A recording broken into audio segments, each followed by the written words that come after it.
네, 오늘 국제 뉴스는 비교적 조용합니다. 증권 시장들도 비교적 미세한 폭에서 오르거나 내리거나 주로 오르는 쪽이 좀 많고요. 지난 주말에 아주 달러 강세가 되면서 전 세계가 시퍼렇게 되었습니다만 오늘은 조금 진정되는 모습입니다. 그리스를 둘러싸고 여러 가지 논란들이 있습니다만은 그리스 은행들이 문을 다시 열었다. 그러나 이런 당 인출 한도 이런 제한은 여전하다 이런 게 나와 있고요. 여러분들은 아마 별 관심이 없으실 것 같습니다만은 영화배우 데미 무어 집에서 어떻게 되었다. 유니클로 섹스 비디오에 그 젊은 애들이 구금돼 구속되었다. 갓파더 악당 영화배우가 죽었다. 이런 여러 가지 뉴스들이 나와 있는 정도입니다. 그러나 한국에서는 뉴스가 그렇게 간단치는 않습니다. 제가 직접 뽑은 뉴스들 계속해서 들어보도록 하겠습니다. 이송현 아나운서. 2부 뉴스 시작합니다. 앙겔라 메르켈 독일 총리는 그리스가 구제금융 조건을 잘 이행하면 채무 탕감은 안 되겠지만 채무 경감은 가능하다고 말했습니다. 메르켈 총리는 어제 독일 공영방송과의 인터뷰에서 그리스의 경제개혁 작업이 효과를 나타낼 경우 채무 재조정에 나설 의사가 있다고 밝혔습니다. 다만 채무 원금을 깎아주는 탕감은 불가능하다고 말해 채무 상환 만기 연장 등을 조정하는 안을 시사했습니다. 노벨 경제학상 수상자인 폴 크루그먼 교수가 그리스에 대한 유로그룹의 처방을 비난했습니다. 크루그먼 교수는 현지 시간 19일 CNN 방송에 출연해 결국에는 그리스가 대규모 부채를 탕감받거나 아니면 유로존을 떠나게 될 것이라고 말했습니다. 또 그리스의 부채 탕감이 리먼 브라더스 사태와 같은 은행 파산으로 이어지지 않는다 해도 유로존의 안정성에는 분명히 영향을 줄 것이라고 분석했습니다. 워런 버핏 벅셔 해서웨이 회장이 그리스의 섬을 매입하려 하고 있습니다. 버핏 회장은 이탈리아 억만장자 알렉산드로 프로토와 함께 피라에우스 항구에 인접한 세인트 토마스 섬을 1,500만 유로, 우리 돈 약 187억 원에 사들이기로 했고 아직 최종 매입 절차는 마무리되지 않았다고 그리스 현지 언론이 보도했습니다. 이에 앞서 헐리우드 스타 조니 뎁은 에게해의 작은 섬 스트로질리오를 420만 유로, 우리 돈 약 52억 원에 매입했고 현재 10여 개의 그리스 섬이 매물로 나와 있다고 그리스 언론은 전했습니다.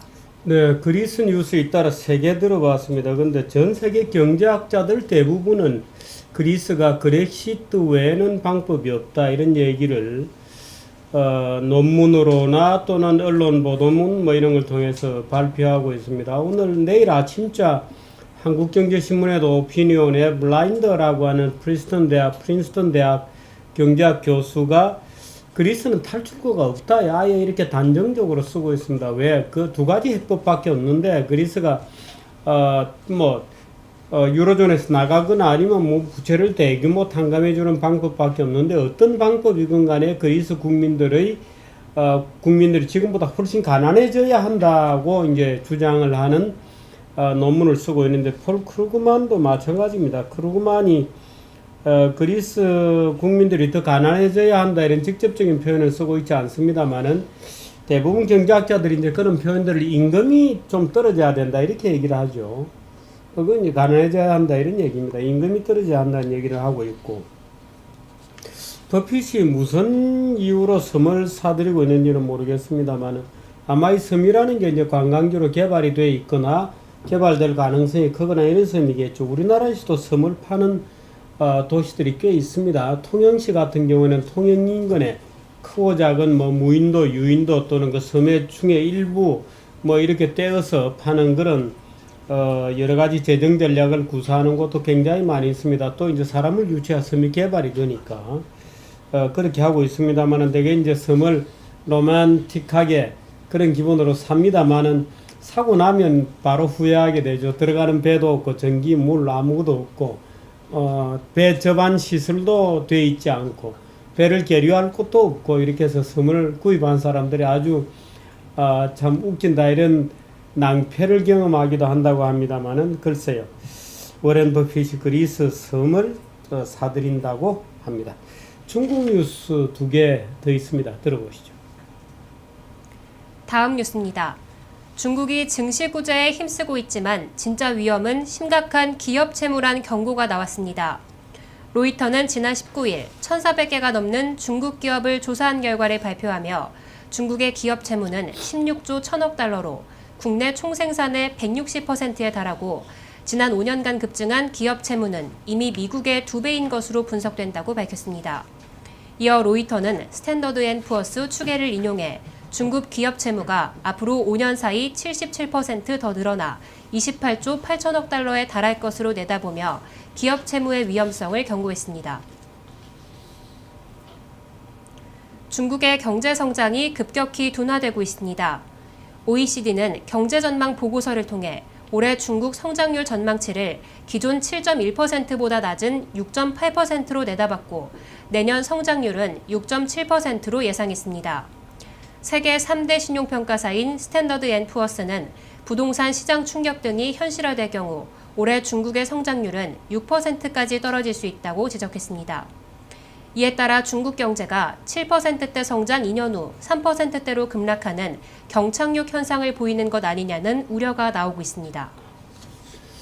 네, 중국 뉴스 두 개 잇따라 들었습니다만 경착륙 우려에 대한 얘기가 좀 나와 있고 7% 성장 2년 후에 3%대로 급락한다 이렇게 전망을 했습니다. 그런데 중국 경제는 고속 성장하고 있는 중이었기 때문에 3%대로 떨어지는 것만 해도 굉장한 낙차를 경험하게 되고 아마 그렇게 되면 한국 기업들도 굉장한 충격을 중국 진출한 한국 기업들은 충격을 받는 것이 불가피합니다. 제가 최근에 중국 유통시장에 대해서 잘 아는 분하고 이런저런 얘기를 했습니다만 굉장히 좀 부정적으로 전망하는 그런 얘기들을 좀 들었습니다. 유통시장에서는 이미 상당히 흉흉한 그런 소문들이 돌고 있다는 유통시장이야말로 이제 우리가 실물경제 흐름을 가장 잘 느낄 수 있는 곳이죠. 그런 얘기가 나와 있습니다. 부동산 시장 충격 이런 말들이 나와 있고 지금 국내에서 부동산 시장이 굉장히 가파른 속도로 오르고 있습니다. 반포의 재개발지구는 지금 2000년도, 2004년, 5년 이런 때 이제 노무현 정부 말기 때 대한민국 부동산들이 일제히 최고가를 기록했었는데요. 그게 이제 거시경제의 실패 때문이죠. 근데 최근에는 이제 최경환 경제부총리가 들어서서 오히려 부동산 경기를 밀어 올리는데 전력 투구해왔고 부동산 시장이 밀려 올라가는 것에 지금은 탄력이 붙어서 오히려 2004년, 5년도의 부동산 시세를 지금 넘어서고 있는 지역이 속출하고 있습니다. 일부 지방에도 그렇고요. 그래서 저는 개인적으로 굉장히 지금 걱정을 하고 있습니다만은 웬일인지 언론들은 조용합니다. 아마 기자들이 글쎄요. 저는 참 언론 보도를 사적으로 해석하기를 극력 싫어합니다만은 요즘 한겨레 신문 같은 데조차도 부동산 시장의 급등을 우려하는 목소리는 거의 찾아보기 어렵습니다. 그게 아마 글쎄 지난 몇 년 동안에 침체를 경험한 뒷끝이어서 그런지 모르겠습니다만 이게 중국 쇼크하고 맞물려서 아주 좋지 않은 또는 인구 쇼크 이런 거하고 맞물려서 좋지 않은 결과를 불러올 가능성에 대해서는 우리가 항상 경계를 좀 해야 될 것 같습니다. 그리스 뉴스, 중국 뉴스 모아서 2부 뉴스를 구성을 해드렸습니다. 내일 뉴스 허은수 의원으로부터 듣도록 하겠습니다.